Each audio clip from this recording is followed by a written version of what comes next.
Yan, sa ganitong karami na ginawaan ko po dito sa buong school ng Talbak Elementary School DRT Bulacan, sobrang dami na niya, masasabi ko sobrang dami na niya kasi halos buong lahat na ng area dito sa school nila na pwedeng pinagawaan niya, lalo yung stage na yan masyadong detalyado gawa ko dyan. Sa totoo lang, ibang pwedeng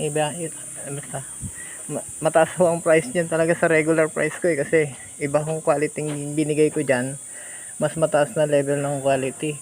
Mapapansin nyo yan kahit puntahan nyo rito actual. Dito parang simple na lang dito sa iba, pero dito sa stage talagang ginandahan ko kasi kumbaga siya yung center dito, yung kaya diyan kong ginandahan talaga pati logo. Yan, so then lahat yan doon sa ganito karami po na ginagawa, matagal talagang gagawin o matapos yan. Yan, dahil kaya nga matagal matapos yun, dahil mag-isa nga lang akong gumagawa.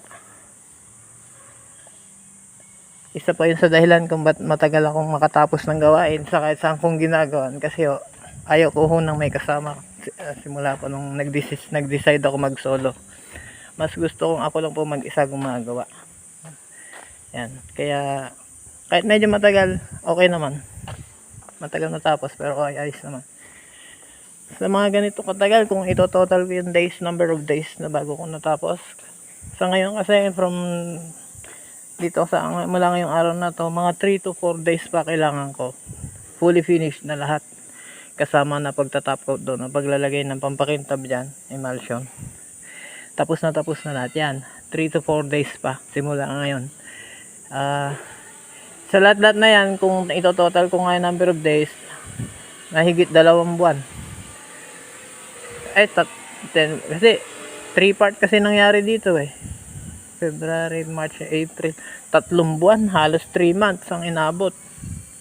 3 months ang total bago matapos yung ganito karaming gawain nang mag-isa ka lang gagawa, mag-isa ka lang nakakatapos.